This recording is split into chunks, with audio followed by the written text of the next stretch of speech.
അസ്സലാമലൈക്കും, welcome back. അപ്പൊ ഇന്നത്തെ കേക്ക് ഡിസൈൻ നമുക്കൊന്ന് കണ്ടാലോ. ഒരു 2 ടയർ കേക്ക് ആയിരുന്നു. കൺസ്ട്രക്ഷൻ തീമിലായിരുന്നു നമ്മുടെ ഇന്നത്തെ കേക്ക് ചെയ്തിട്ടുണ്ടായിരുന്നത്. ഈ കേക്ക് നമ്മൾ ചെയ്യുന്നത് നമ്മുടെ പ്രിയപ്പെട്ട ഒരു കസ്റ്റമറിന് വേണ്ടിയാണ്. പക്ഷെ വളരെ വിഷമത്തോടു കൂടിയാണ് ഞാൻ ഈ കേക്ക് ചെയ്തിട്ടുണ്ടായിരുന്നത്. കാരണം വേറൊന്നുമല്ല, എന്റെ പ്രിയപ്പെട്ട കസ്റ്റമർ എബ്രോഡ് പോയി അവിടെ സെറ്റിൽഡ് ആവുകയാണ്. അപ്പൊ നമുക്ക് നല്ലൊരു കസ്റ്റമറിനെയാണ് നഷ്ടപ്പെടുന്നത്. പക്ഷെ പോകുന്നുണ്ടെങ്കിലും ആള് പറഞ്ഞിട്ടുണ്ട് കേട്ടോ, അവിടെ ചെന്നാലും കേക്ക് നാട്ടിൽ എന്തെങ്കിലും ആവശ്യം വന്നാൽ ചേച്ചിയെ തന്നെ കേക്ക് ഓർഡർ തരത്തുള്ളൂ എന്നുള്ളത്. കേക്ക് 2 ദിവസം മുമ്പ് കൊടുത്താണെങ്കിലും വീഡിയോ ഇടുന്നത് ഇന്നാണ് കേട്ടോ. എന്റെ ഒരു ഓർമ്മ ശരിയാണെങ്കിൽ ആൾ ഇന്നാണെന്ന് തോന്നുന്നു പോകുന്നത്. എന്തായാലും ഹാപ്പി ജേർണി ഡിയർ. അപ്പൊ നമ്മൾ കേക്ക് ഒക്കെ ബേക്ക് ചെയ്യാൻ പോവുകയാണ്. എന്റെ കയ്യിൽ നിന്ന് സ്ഥിരം വാങ്ങിക്കുന്ന കേക്കാണ് ചോക്ലേറ്റ് ട്രഫിൾ. എപ്പോഴും പുള്ളിക്കാരത്തി ചോക്ലേറ്റ് ട്രഫിൾ തന്നെയാണ് വാങ്ങുന്നത്. പിന്നെ മിൽക്കി നട്ട്, ഈ 2 കേക്കുകളാണ് എന്റെ കയ്യിൽ സ്ഥിരം വാങ്ങാറ്. അപ്പൊ ചോക്ലേറ്റ് ട്രഫിളും ഉണ്ട് ഇപ്രാവശ്യം, അതിന്റെ കൂടെ തന്നെ ഒരു മിൽക്കി നട്ട് കേക്കും ഉണ്ട് കേട്ടോ. പക്ഷെ അതിന്റെ വീഡിയോ ഞാൻ ഇതിനകത്ത് കാണിക്കുന്നില്ല, അത് നെക്സ്റ്റ് വീഡിയോയിൽ കാണിക്കാം. അപ്പൊ നമ്മളിതൊരു 2 ടയർ കേക്ക് ആയിരുന്നു സെറ്റ് ചെയ്തിട്ടുണ്ടായിരുന്നത്. യെല്ലോ കളറിൽ കേക്ക് ഫിനിഷ് ചെയ്തെടുത്തിട്ടുണ്ട്. 5 ഇഞ്ചിലും 8 ഇഞ്ചിലും ആയിട്ടായിരുന്നു കേക്ക് ബേക്ക് ചെയ്തിട്ടുണ്ടായിരുന്നത്. രണ്ടും 4 ലെയർ ആയിട്ടാണ് ഐസിങ് ചെയ്തേക്കുന്നത്. നമ്മൾ ടയർ കേക്ക് ചെയ്യുമ്പോൾ ഇതേപോലെ നടുക്കൂടെ ഒരു സ്റ്റിക്ക് കൊടുത്തിട്ട് ഐസിങ് നൈഫ് കൊണ്ട് ബാലൻസ് ചെയ്തിട്ട് എടുക്കുകയാണെന്നുണ്ടെങ്കിൽ നമുക്ക് വളരെ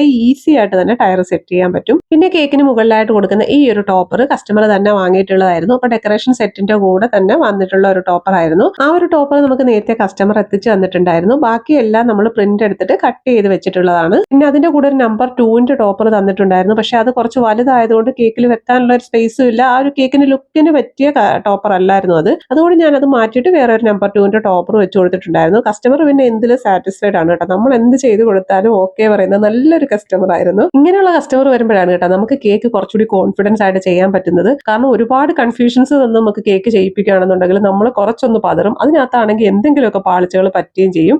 പിന്നെ ആ ഒരു മണ്ണിന്റെ എഫക്റ്റ് വരാൻ വേണ്ടി നമ്മൾ ഇട്ടേക്കുന്നത് ചോക്ലേറ്റ് ഗ്രേറ്റ് ചെയ്തതായിരുന്നു കേട്ടോ. അപ്പൊ ഇതായിരുന്നു നമ്മുടെ കേക്കിന്റെ ഫൈനൽ ലുക്ക്. വീഡിയോ ഇഷ്ടമായി ലൈക്ക് ചെയ്യാനും ചാനൽ ഫോളോ ചെയ്യാനും മറക്കണ്ട. ഇൻഷാല്ലാ നല്ലൊരു കേക്ക് ഡെക്കറേറ്റിംഗ് വീഡിയോ ആയിട്ട് വീണ്ടും കാണാം. Thank you for watching.